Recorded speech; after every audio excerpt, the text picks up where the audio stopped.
الحمدللہ والصلاة والسلام علی رسول اللہ۔ اگر گھر کا خرچہ بیوی برداشت کرتی ہو تو کیا وراثت میں اس کا حصہ مختلف ہوگا؟ سوال کیا گیا ہے سورۃ النساء کی آیت نمبر 11 میں۔ وراثت میں سے عورت کے لیے مرد سے نصف حصہ مقرر کیا گیا ہے۔ میں یہ سمجھتا ہوں کہ عورت کو مرد کے مقابلہ میں نصف دینے کا حکم اس امر پر مبنی ہے جو سورۃ النساء کی آیت نمبر 34 میں ہے کہ مرد عورت کا سربراہ ہے۔ میرا سوال یہ ہے کہ جب خاندان میں عورت ہی اساسی طور پر کمائی کرنے والی ہو، یعنی وہ ملازمت کرتی ہو نہ کہ مرد، تو پھر کیا حاصل ہوگا؟ یا پھر خاوند اور بیوی دونوں ہی ملازمت کرتے اور روزی کماتے ہوں تو کیا پھر بھی ان پر یہی حکم لاگو ہوگا؟ الجواب بعون اللہ سبحانہ و تعالی۔ وراثت میں عورت کو مرد کے مقابلے میں نصف ملے گا، چاہے عورت ملازمت کر کے خرچہ برداشت کرتی ہو یا نہ کرتی ہو، کیونکہ یہ حکم اللہ تعالیٰ کا ہے۔ فرمانے باری تعالیٰ ہے یوصیکم اللہ فی اولادکم للذکر مثل حظ الانثیین۔ اللہ تعالیٰ تمہیں تمہاری اولاد کے بارے میں وصیت کرتا ہے کہ ایک مرد کے لیے دو عورتوں کے برابر ہے۔ سورۃ النساء آیت نمبر 11۔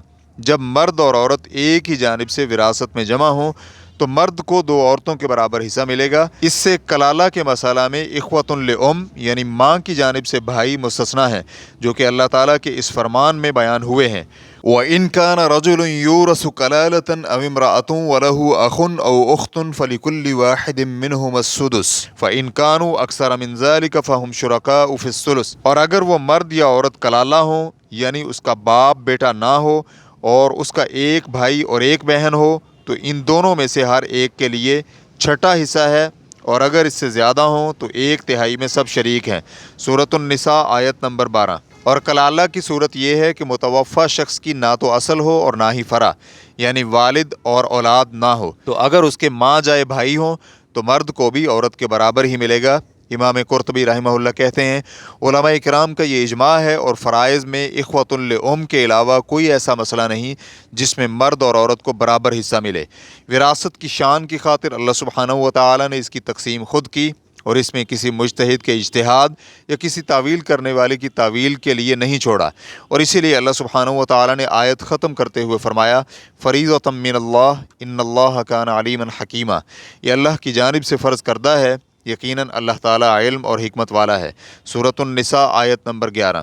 اور اللہ تعالیٰ نے وراثت کے احکام بیان کرنے کے بعد یہ فرمایا تلک حدود اللہ ومن یطع اللہ ورسولہ یدخلہ جنات تجری من تحتها الانہار خالدین فیہا وذلک الفوز العظیم ومن یعص اللہ ورسولہ ویتعد حدودہ یدخلہ نارا خالدا فیہا ولہ عذاب مہین۔ یہ اللہ تعالیٰ کی حدود ہیں، اور جو کوئی بھی اللہ تعالیٰ اور اس کے رسول کی اطاعت و فرما برداری کرے گا، اللہ تعالیٰ اسے ایسی جنتوں میں داخل کرے گا جس کے نیچے سے نہریں جاری ہوں گی، اور وہ اس میں ہمیشہ ہمیشہ رہیں گے، اور یہ عظیم کامیابی ہے۔ اور جو کوئی بھی اللہ تعالیٰ اور اس کے رسول کی نافرمانی کرے اور اس کی حدود سے آگے تجاوز کرے گا، اللہ تعالیٰ اسے آگ میں داخل کرے گا، اس میں وہ ہمیشہ ہمیشہ رہے گا، اور اس کے لیے ذلت والا عذاب ہے۔ سورۃ النساء آیت نمبر 13 اور 14۔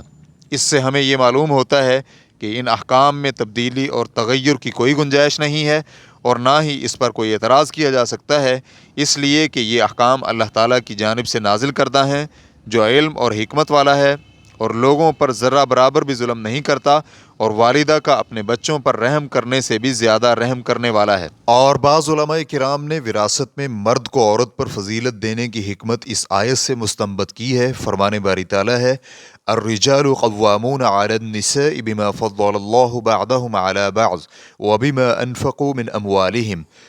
مرد عورتوں پر حاکم ہیں اس وجہ سے کہ اللہ تعالیٰ نے ایک کو دوسرے پر فضیلت دی ہے، اور اس وجہ سے کہ مردوں نے اپنے مال خرچ کیے ہیں۔ سورۃ النساء آیت نمبر 34۔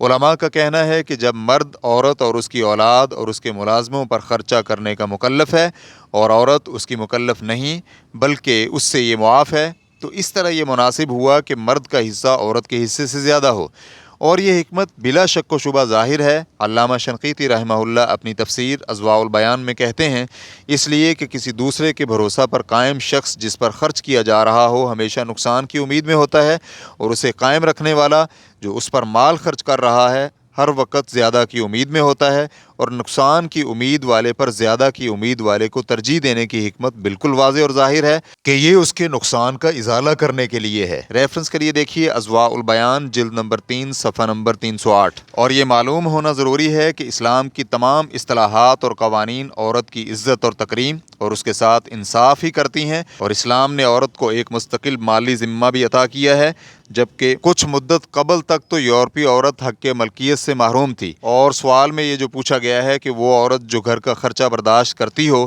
یا پھر خرچہ کرنے میں شریک ہو، تو اس کا جواب یہ ہے کہ عورت ایسا کرنے کی ذمہ دار نہیں اور اس سے خرچے کا مطالبہ نہیں کیا گیا۔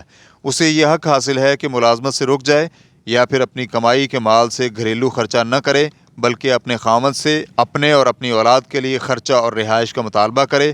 اگر خاوند یہ حق ادا نہ کرے تو بیوی کو طلاق حاصل کرنے کا حق حاصل ہے، اور اگر وہ عورت خاوند پر خرچ کرنے اور گھریلو خرچہ اور معیشت میں شریک ہونے پر رضامند ہو تو یہ اس کی جانب سے احسان ہے جس پر اسے اجر و ثواب حاصل ہوگا، لیکن اس پر واجب نہیں، اور اسی لیے وراثت میں اس کے حصہ پر اثر انداز نہیں ہوتا۔ یہاں ایک تنبیہ ضروری ہے کہ ہو سکتا ہے کہ بیوی نے اپنے والد یا والدہ کے ترکے میں سے نصف ترکہ حاصل کیا ہو، اس صورت میں کہ جب اس کا بھائی وارث نہ ہو، اور ہو سکتا ہے یہ اپنے بھائی یا بہن کی وارث بنی ہو، اور اس کے ساتھ ساتھ اضافہ یہ کہ خاوند کی موت کے بعد اس کے ترکہ سے بھی اسے وراثت میں حصہ ملے گا، اور ہو سکتا ہے کہ خاوند اس کی برعکس حالت میں ہو، یعنی وہ اپنے والد یا والدہ یا اپنے بھائیوں کے ترکہ سے بہت ہی کم مال کا وارث بنا ہو، یا پھر اسے وراثت میں کچھ بھی حاصل نہ ہوا ہو۔ اس تنبیہ سے ہمارا یہ بیان کرنا مقصود ہے کہ اللہ تعالیٰ کا فرمان للذکر مثل حظ الانثیین، مرد کے لیے 2 عورتوں کی مثل ہے، سورۃ النساء آیت نمبر 11۔ یہ فرمان میت کی اولاد میں سے لڑکے اور لڑکی کے متعلق ہے،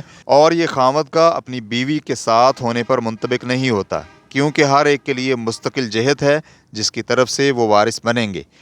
فتوی الشیخ محمد صالح المنجد، واللہ تعالی اعلم۔ اسلام QA ریکارڈنگز، مؤسسۃ الشیخ محمد صالح المنجد، المملکۃ العربیۃ السعودیہ، فتویٰ نمبر 14357۔ والسلام علیکم ورحمۃ اللہ وبرکاتہ۔